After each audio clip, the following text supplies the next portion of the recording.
But on top of that, I'm so incredibly proud of the work that we do around accessible sports. And I want to start by recognizing Lori Tolling, a colleague of mine. She's our games general manager, but by day, she is the sport tourism specialist for Durham Region. And she brings an incredible passion to her role. She brings a focus on delivering memorable sporting events for participants, and a real focus, and has developed a real strategy for us around Durham Region being a great place to host accessible sport events. And so I just want to give her a round of applause. I know she'll thank me for this. But she really does do a tremendous job. And you know, she has brought this strategy about us being a great place to host adaptive sport or accessible sports. And the evidence is plain to see that she's absolutely correct. You know, following the 2019 games, we won a number of local, provincial, and national awards, including the Lieutenant Governor General's Award for Economic Development, which is a much sought-after award. But beyond that, a lot of initiatives have occurred following those games, legacy initiatives, such as we were able to convert Rink 3 at Whitby Iroquois Arena so that it's completely accessible for sledge hockey now. It's a real measure of respect and value for those athletes. We've been able to create a fund with their opportunity so that now families with children with disabilities who face financial hardship can still ensure that their children have the opportunity to enjoy all the benefits of participation in sport. We've been able to launch a adaptive sport collective for Durham Region, whose sole mission is to grow opportunities of participation in Parasport. We've also launched the Parasport School Grow It program, which sees us bring teachers in for a day to learn more about how they can offer adaptive or accessible sports back at their school. And we send them back with some equipment as well. And later in 2023, it's our intent to launch the first Durham Adaptive Sport Festival, where we'll ask schools to come with students of all abilities to compete against each other in a variety of sports. And for some of those students, it'll be the first time. They probably never have taken a phys ed class. They probably never dreamed of wearing their school jersey and competing, representing their school. They'll have that opportunity now. And that, to me, is incredibly, incredibly powerful.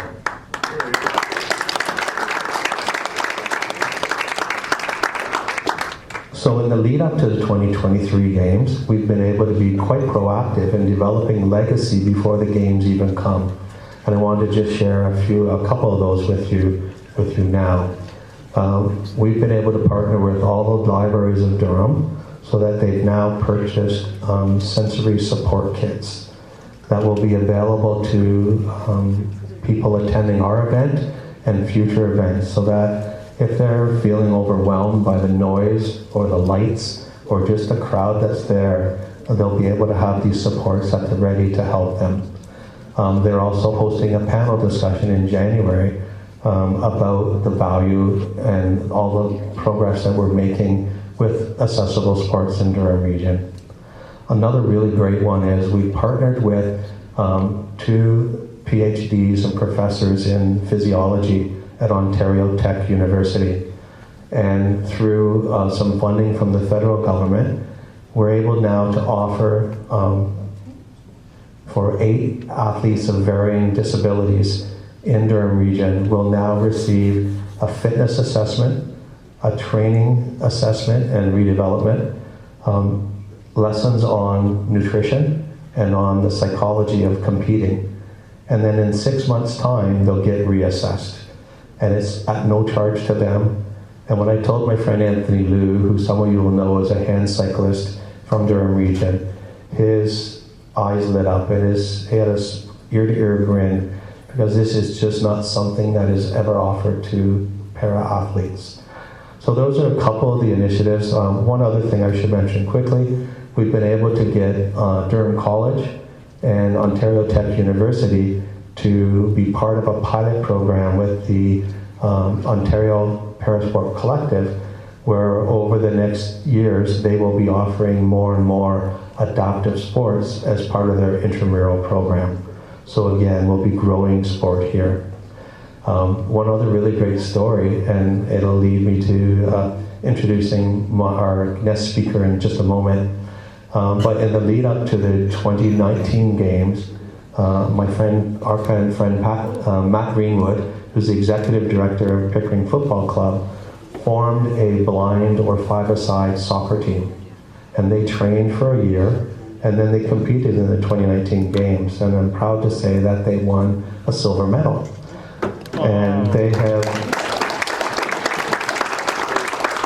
continued to train and compete since then. But just in the last couple of weeks, they have formed an organization, a national organization now called Sockability out of Durham region. And just 2 weeks ago, they announced the first national blind soccer team in Canada, right here in Durham region, and it's a women's team. So that's another great legacy of our games. And quickly about our games. 2023 Ontario Parasport Games are coming February 3rd to 5th. We'll have over 300 athletes, more than 550 participants, over 300 volunteers at 11 competitions at 8 different venues across our region. We'll touch every lakeshore community in Durham region. We continue to look for sponsors. Our volunteer portal, which is amazing, is just about to close. You know, a lot of events in the aftermath or the continuance of COVID are struggling to find volunteers. We're going to shut our portal down pretty quickly because we have so many volunteers stepping up, which is a real tribute to our community. But we also will be launching in a couple of weeks, and I'll ask you to watch for an initiative that we launched in 2019 called Be the Roar. When we've attended other events, we found that there was a woeful number of spectators in the stands. And we didn't want that for our athletes. We wanted our athletes to be able to feel the thrill of competing in grandstands filled with spectators. So we launched an initiative we called Be the Roar. We invited businesses, community organizations, schools, families to form a fan club for a team or an athlete. We'll connect you with them. You can provide them notes of encouragement in advance of the games, but we ask you to show up at the games and cheer for them. Bring signs, bring noisemakers. You know, for our 2019 sledge hockey competition, from the Friday afternoon on, we had standing room only, over 300 people in the stands. And it made such a huge difference for those athletes. They were gobsmacked, and they never experienced that before. For some of them, this will be the pinnacle of their athletic career. Some of them will go on. I believe our gold medal wheelchair curling team went on to compete at the next Paralympics. But for some of them, this is the highlight, and they worked really hard to get here. So we really want to have those stands filled with cheering fans. So please watch for that and take the opportunity to participate and Be the Roar. So one last brag before I wrap up, so you guys can all go away and say, man, that Don Terry can brag. Laurie and I recently attended the Sport Tourism Canada Congress out in Edmonton.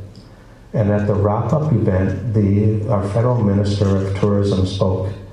Really impressively, he spoke fluently, transitioning from English to French to Cree and back again. Very impressive. But what was really even more appreciated by us, that he gave us a shout out. He gave a shout out to Sport Durham and Durham region for the amazing work that we've done in hosting Parasport events and the legacy initiatives that have grown out of that. And he encouraged everyone else there. There's delegates there from across Canada. He encouraged them to be more like Sport Durham, which is a tremendous compliment. So now it's my great pleasure to introduce to you one of our para-athletes who will be competing at the 2023 Games.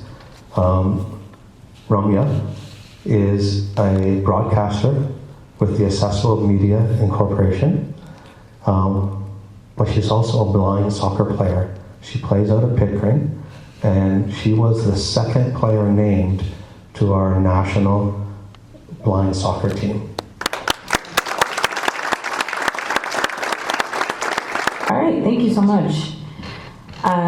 I really appreciate being here and being exposed to all the incredible work that everyone here is doing. So thank you for inviting me and letting me have a couple moments to talk about blind soccer and our love for the kind of initiatives that have brought us here today for blind soccer. For me, I started playing blind soccer not even 2 years ago. So about a year and a half ago, I was coming from a place where I had never taken gym class.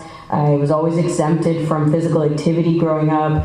And when you talked about parasport or that kind of accommodated athleticism, it was really not heard of for me. And I grew up going to public school, and pretty much my entire life I would have to sneak out to do fun things and physical activity with my brother when because at school it wasn't really an option. So when blind soccer became known to me, I was super excited and started playing with Pickering Football Club with Matt Greenwood, and we literally started with me just bringing out a couple of friends every week for practice and learning how to hold a blind soccer ball, shaking it, listening to it, kicking it, passing it, understanding how to play soccer. That's how we started. And now we are talking about athleticism and sportsmanship and being a team player and learning skills on the field and off the field, which is really remarkable. And that's only within an hour, a year and a half of playing and learning and collaborating with Sockability and with Pickering Football Club. And now, as Dawn said, we're moving on to incredible things.